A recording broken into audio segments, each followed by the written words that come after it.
Siap, nggih. Bismillahirrahmanirrahim. Mata kuliah hari ini tentang masalah etika, dan tanggung jawab profesi. Jadi nanti sebelum kami menyampaikan ruang lingkup terkait dengan etika dan tanggung jawab profesi, maka nanti akan kami oncei satu persatu ya, etika itu apa, profesi itu apa, tanggung jawab itu apa. Karena yang namanya profesi itu kan ada dua, ada profesi biasa, ada profesi luhur ataupun officium-nobel gitu ya. Untuk mengawali perkuliahan kali ini, tanggal 24 ya, bulan Februari 2021 pada hari Rabu, kita buka dengan bacaan Suratul Fatihah. Mudah-mudahan mulai hari ini sampai ke depan, mulai awal sampai akhir nanti, di akhir kuliah UAS ya, kita mendapatkan ilmu yang manfaat dan maka tidak ada halangan apapun dan ilmunya berkah seperti itu. Al-Hadiniyah Al-Fatihah.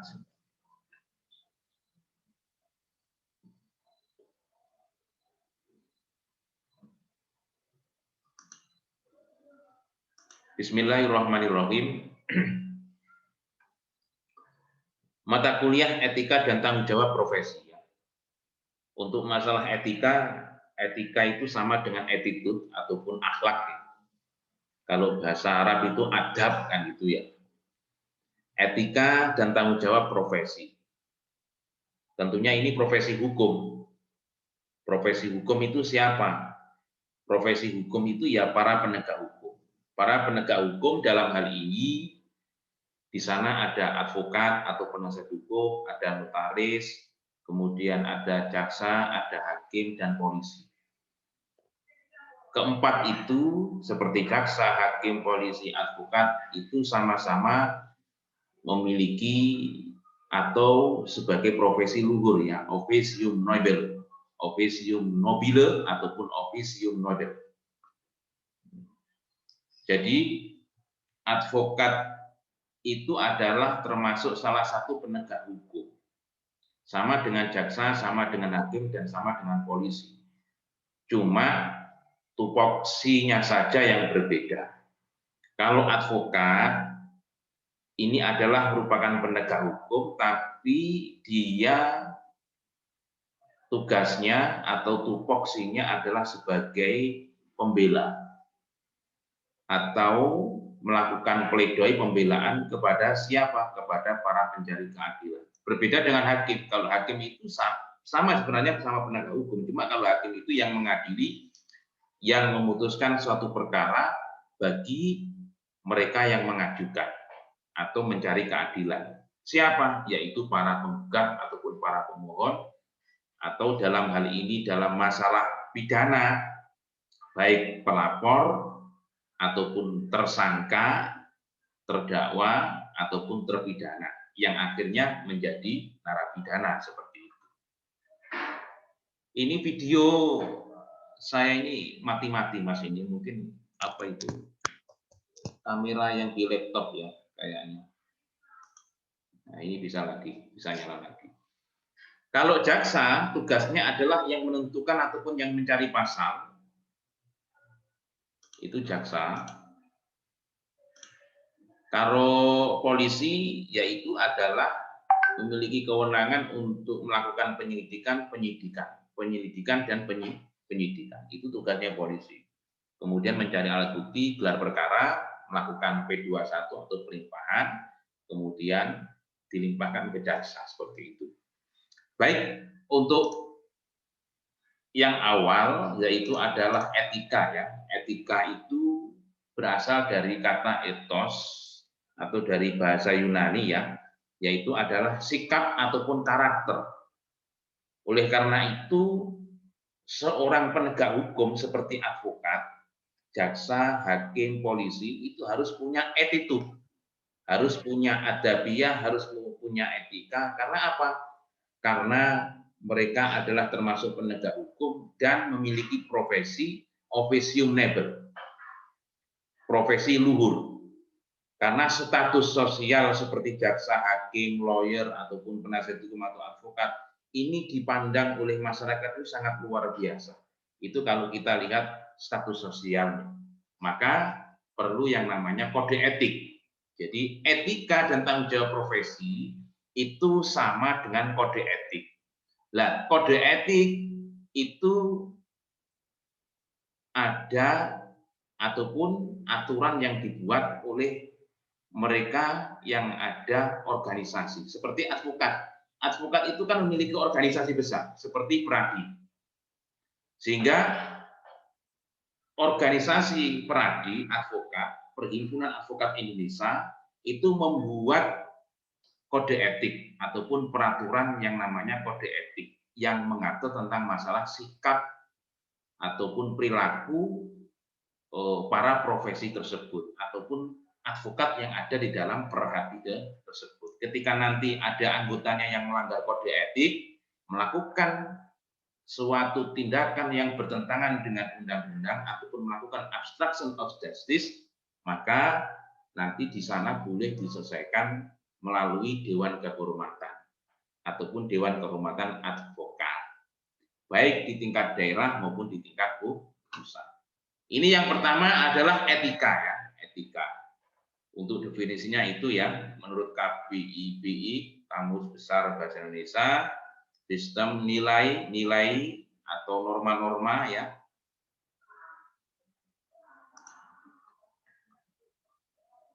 Mana tadi? Ini. Nah ini. Norma-norma moral yang menjadi pedoman bagi seorang atau kelompok untuk bersikap dan bertindak. Kumpulan asas atau nilai yang berkenaan dengan akhlak atau moral, ilmu tentang yang baik dan yang buruk yang diterima dalam suatu masyarakat. Nah, untuk masalah kode etik, untuk kode etik advokat itu sudah diatur di dalam pasal 26 dan pasal 27 yang termaktub di dalam Undang-Undang Nomor 18 Tahun 2005. Ada di dalam Undang-Undang Nomor 18 Tahun 2003 ya, tahun 2003 tentang advokat. Di dalam pasal 26 dan 27 ya, tentang kode etik. Itu dasarnya.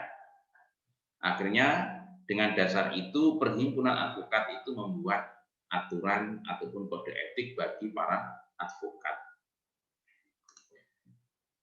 Kemudian untuk pengertian terkait dengan etika, ini ada beberapa pandangan, ya walaupun toh bahasanya berbeda, tapi tujuan daripada etika secara definitif itu sama.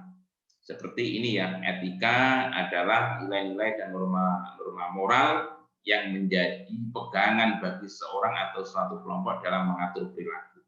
Menurut Purwadarminto, dia mengatakan etika itu merupakan studi tentang prinsip moralitas. Saya kira ini terkait dengan definisi, tidak perlu saya bacakan, tinggal nanti jenengan bisa dipahami ataupun dibaca ketika nanti kami share ya materi tentang etika dan tanggung jawab profesi.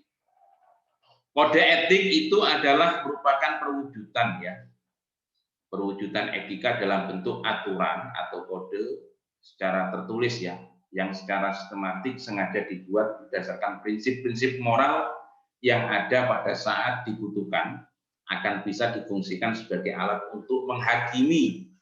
Menghakimi siapa? Yaitu para anggotanya, baik itu anggota notaris yang terkumpul di dalam ikatan atau perkumpulan notaris Indonesia, ataupun dokter yang terkumpul di dalam organisasi namanya IDI, Ikatan Dokter Indonesia, ketika melanggar kode etik yang telah dibuat secara sepakat, maka nanti boleh dihakimi atau diberi sanksi. Begitu juga advokat.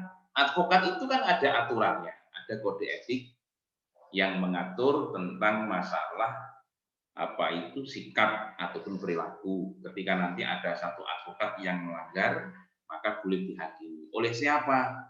Yaitu oleh Dewan Kehormatan Advokat. Seperti itu. Namanya kode etik. Jadi intinya gini, mata kuliah saya kaitannya dengan etika dan tanggung jawab profesi ini sama dengan kode etik profesi hukum ya. Kode etik profesi hukum yaitu aturan-aturan yang mengatur tentang profesi hukum. Siapa saja, yaitu jaksa, polisi, hakim, dan penasihat hukum ataupun advokat. Lanjut, biar cepat ya, kita kuliah tidak perlu lama-lama.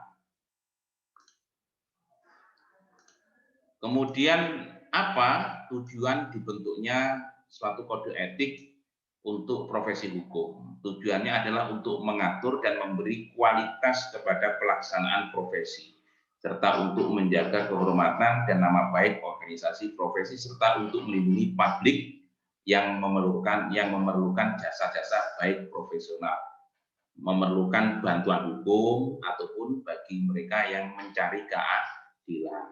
Tujuannya adalah untuk memberi kualitas kepada para advokat ataupun para profesi hukum. Jadi repot Mbak kalau tidak ada kode etik, karena sekarang ini banyak advokat nyerang hakim, kan itu tidak boleh toh. Advokat atau pengacara nyerang hakim itu tidak boleh. Sesama advokat, rekan sejawat, kemudian saling serang-serangan tidak boleh. Jadi advokat, pengacara, nyerang pengacara itu tidak boleh, itu melanggar kode etiknya Mbak ya.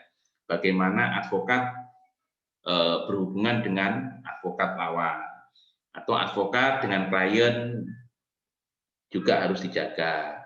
Artinya advokat itu tidak boleh membuka aib ataupun perkara yang sedang ditangani oleh klien, oleh advokat tersebut. Jadi aibnya tidak boleh disebarkan. Namanya itu diatur di dalam kode etik ya. Artinya aibnya klien tidak boleh disebarkan. Kemudian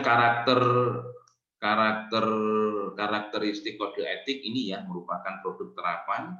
Kode etik dapat berubah dan diubah seiring dengan perkembangan zaman. Artinya aturan kode etik yang dibuat oleh organisasi profesi hukum tersebut itu boleh berkembang dan boleh berubah ya. Yang namanya hukum kan tidak saklek, artinya boleh berubah. Kode etik tidak akan berlaku efektif bila keberadaannya di drop begitu saja. Kode etik harus merupakan self regulation, pengaturan diri dari profesi itu sendiri yang prinsipnya tidak dapat dipaksakan dari luar. Tujuan utama dirumuskan kode etik adalah untuk mencegah perilaku yang tidak etis. Nah, sekarang ini banyak advokat ataupun notaris ataupun hakim, polisi yang tidak memiliki attitude ataupun akhlak. Nah, itu nanti mereka bisa dihakimi melalui aturan kode etik. Kemudian sekarang profesi ya, ini terbalik sebenarnya. Seharusnya tanggung jawab itu apa? Tapi sekarang kita bahas profesi dulu. Profesi itu ada dua, Mas. Ada profesi biasa, kemudian ada profesi yang luar biasa atau profesi luhur. Seperti tadi yang kami sampaikan, profesi luhur itu ya seperti advokat, hakim, polisi, dan jaksa. Profesi luhur ini kalau bahasa kerennya namanya officium nobile ataupun officium noble. Nah, untuk profesi luhur ini dituntut mereka agar memiliki moralitas akhlak yang baik, moralitas yang tinggi, termasuk memiliki landasan intelektualitas, memiliki standar kualifikasi, memiliki akhlakul karimah, bertingkah laku yang baik, pengabdian kepada masyarakat, melakukan penyuluhan hukum, mendapatkan penghargaan di tengah masyarakat, dan memiliki organisasi profesi. Contoh seperti advokat ini memiliki organisasi besar yang namanya adalah Peradi. Peradi itu singkatan dari Perhimpunan Advokat Indonesia. Perhimpunan Advokat Indonesia. Kemudian kalau profesi yang biasa, profesi biasa itu apa Pak Huzaima? Profesi biasa itu ya selain profesi luhur, Mestinya sampean tahu, profesi biasa itu ya seperti petani, kemudian pedagang, itu biasa. Tapi kalau profesi yang luar biasa itu adalah yang memiliki profesi yang terhormat, seperti advokat. Advokat itu adalah profesi yang terhormat. Kenapa? Karena ada undang-undang yang mengatakan bahwa profesi adalah termasuk profesi yang berwibawa, bermartabat, dan terhormat. Jangan diklaim, jangan dikatakan pengacara itu jelek ya. Itu namanya oknum kalau ada pengacara jelek. Ada pengacara kemudian sikapnya itu seperti preman, premanisme, perilakunya itu seperti dob kolektor, itu saya kira oknum ya, oknum. Tapi advokat penasihat hukum yang sebenarnya sesuai dengan Undang-Undang Nomor 18 Tahun 2003 tentang advokat, itu yang namanya advokat kan tadi operasional ya. Mereka harus memberikan bantuan hukum secara cuma-cuma ya sesuai undang-undang tadi yang saya sampaikan, Undang-Undang Nomor 18 Tahun 2003. Artinya tidak boleh merampas, tidak boleh ngerot uangnya klien. Tapi ada pertanyaan seperti ini pertanyaannya. Ada pengacara kemudian menakut-nakuti klien dan minta upah honorarium yang luar biasa. Misalkan kasus Gono gini, untuk sukses fee-nya dia minta 30% sampai 40%. 40% dari 300 juta kan banyak. Itu enggak boleh. Kemudian tanggung jawab ya, sekarang tanggung jawab. Sebenarnya tadi terbalik. Sekarang tanggung jawab. Tanggung jawab ini ada 3 hal ya yang perlu kita pahami di dalam mata kuliah etika profesi hukum. Yang pertama adalah tanggung jawab secara moral, kemudian tanggung jawab secara teknis profesi, dan tanggung jawab secara hukum, TJH. Kalau tanggung jawab teknis profesi, TJTP, TJM ini tanggung jawab secara moral. Ini akan kami onjai satu persatu. Yang pertama adalah tanggung jawab moral ya, tanggung jawab moral atau tanggung jawab ini sesuai dengan nilai-nilai yang baik, norma yang berlaku dalam lingkungan kehidupan profesi yang bersangkutan, seperti kode etik profesi ya, yang bisa bersifat pribadi maupun bersifat kelembagaan bagi suatu lembaga yang merupakan ikatan atau perikatan para aparat atau profesi yang bersangkutan. Kalau aparat penegak hukum itu polisi, tapi kalau profesi ini contohnya ya seperti advokat, notaris, dan lain sebagainya. Secara pribadi maupun kelembagaan ini ya. Kalau secara pribadi itu berarti kan perlu adanya kesadaran hati nurani. Wujud tanggung jawab moral secara pribadi ini, kesadaran hati nurani. Jadi kalau kita menangani satu kasus, satu perkara, kalau kita menggunakan hati nurani yang tulus, maka dalam pemberi bantuan hukum yang kita berikan kepada prinsipal atau pendukung kita, maka kita kemudian tidak semata-mata finansial ataupun honor kan gitu ya.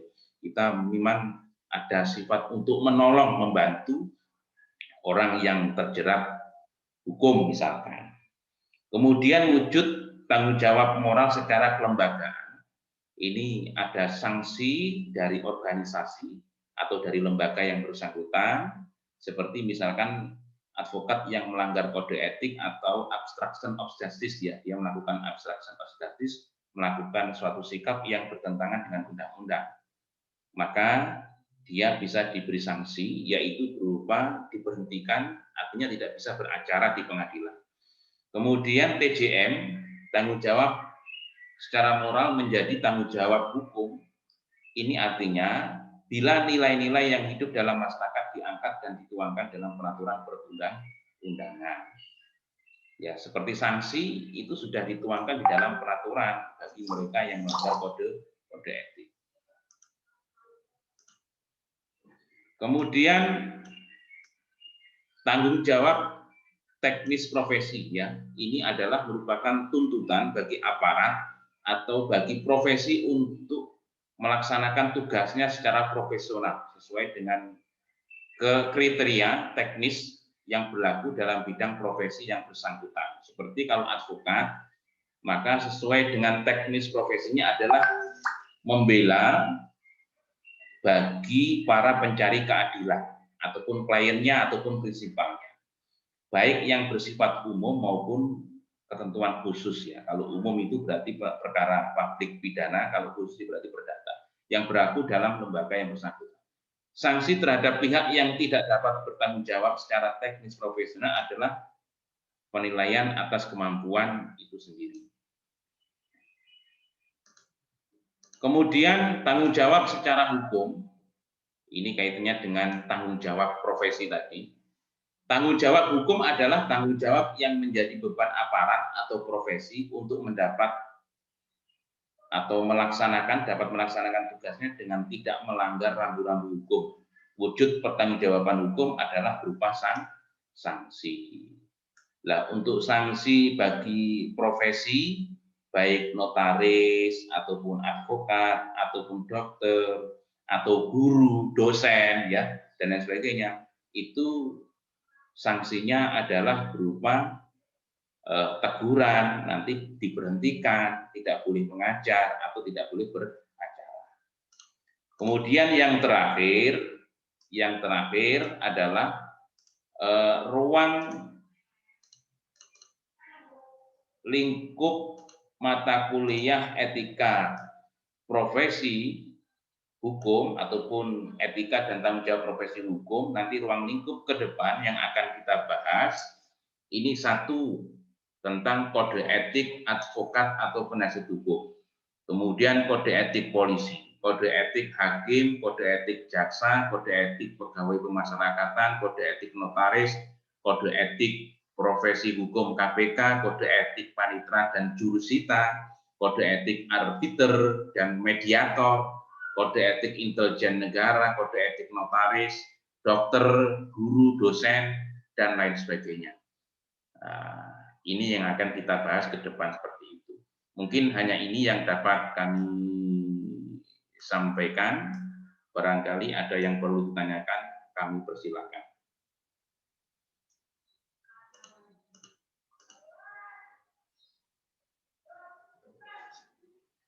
Dan perlu kami sampaikan untuk absen nanti di YouTube saya, ya.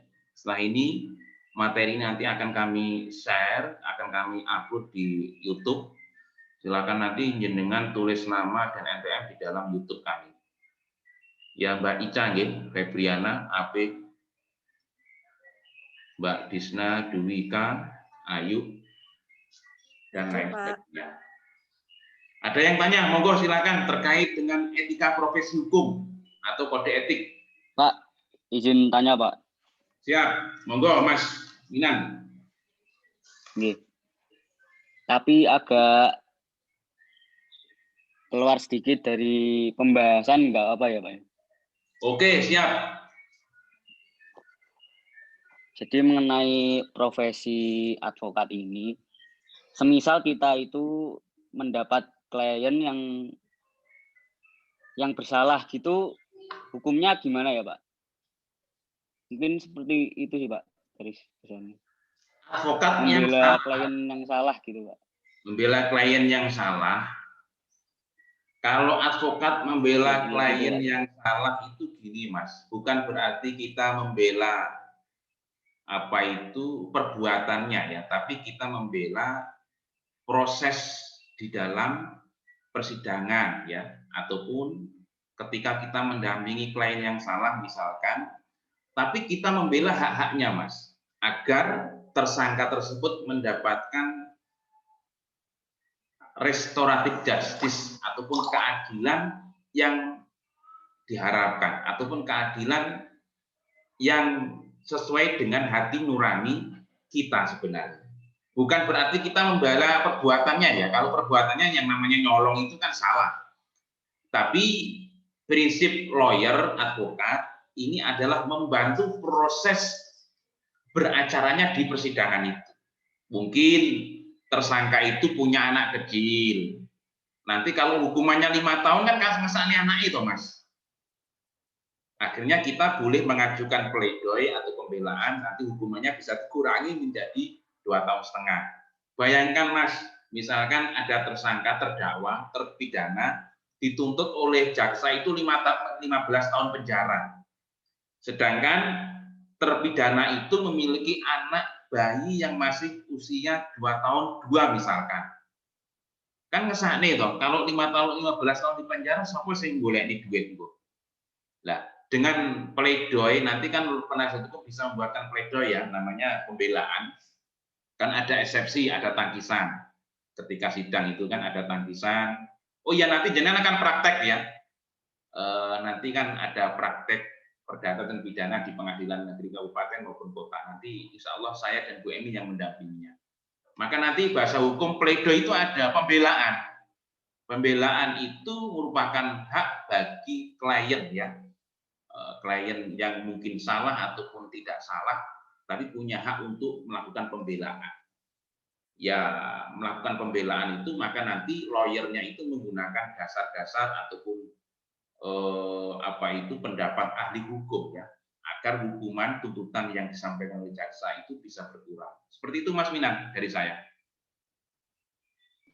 Iya Pak.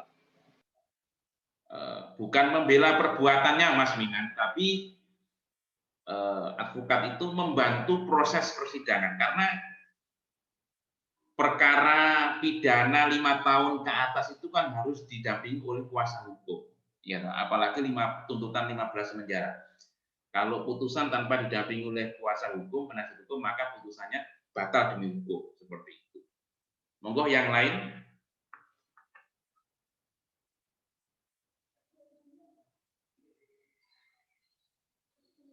Kalau nanti jenengan ingin jadi advokat, saya kira profesi sekarang yang paling murah dan menarik ini lawyer ya, lawyer paling murah. Kalau notaris kan mahal, sampai 60 juta. Notaris prosesnya lama, mahal. Kalau hakim ya langsung tes, nanti ada lowongan langsung dari Mahkamah Agung, jaksa juga begitu, kemudian polisi. Nah, ini akhir-akhir ini banyak lowongan kepolisian. Kalau advokat ya nanti setelah lulus S1 sesuai undang-undang, syaratnya harus sarjana hukum. Setelah itu harus sekolah advokat. Kemudian ujian profesi advokat, magang 2 tahun, daftar sumpah di Pengadilan Tinggi Surabaya. Sesuai domisili hukum ya, KTP masing-masing. Kalau KTP-nya Kediri berarti sumpahnya di Jawa Timur. Seperti itu ya. Ini untuk kuliah yang pertama kali. Untuk kedepannya nanti saya manut jenengan semua, apakah kita menggunakan Zoom. Tapi kalau kita menggunakan aplikasi yang telah disediakan, siapkan oleh Uniska seperti Learning Management System (LMS), ini kan masih ada kendala, belum bisa kita gunakan. Tujuannya bagus, tujuan kampus itu menggunakan aplikasi LMS, tujuannya adalah untuk menseragamkan aplikasi sebenarnya. Jadi tidak lagi menggunakan Edmodo, Classroom, Google Meet ataupun yang lainnya. Tapi sementara kita menggunakan Zoom ini karena LMS, aplikasi Learning Management System yang dibuat oleh kampus ini belum bisa kita gunakan. Nanti kalau sudah bisa, nanti silakan jenengan mengakses di situ ya. Nanti kalau ada kendala silakan jenengan hubungi Pak Ismail ataupun Mas Iqbal. Dan kemarin kita sudah latihan bersama Birosim Uniska terkait dengan learning system itu. Karena di dalam learning management system, di dalamnya banyak menu ya. Menu untuk kisi-kisi tugas, kemudian judul atau topik realisasi pembahasan yang mau dibahas apa, misalkan bahas tentang masalah kode etik advokat atau bahas kode etik hakim, seperti itu. Cukup, nggak ada pertanyaan lagi?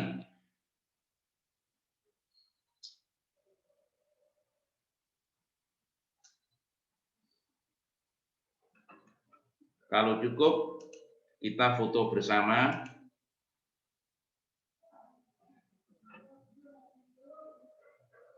Nah, videonya mohon diaktifkan biar ke foto semua.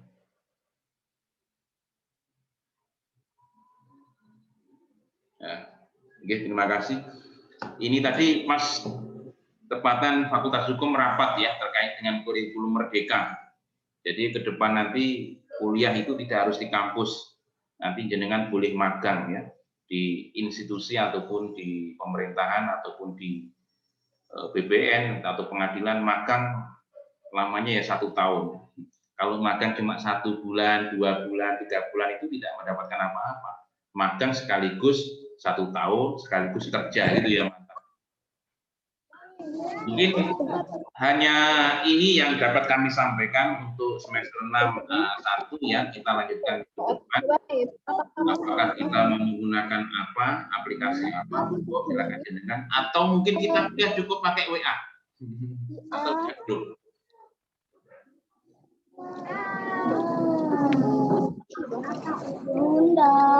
Sekian, terima kasih. Saya akhiri. Assalamualaikum warahmatullahi wabarakatuh. Waalaikumsalam. Waalaikumsalam warahmatullahi wabarakatuh.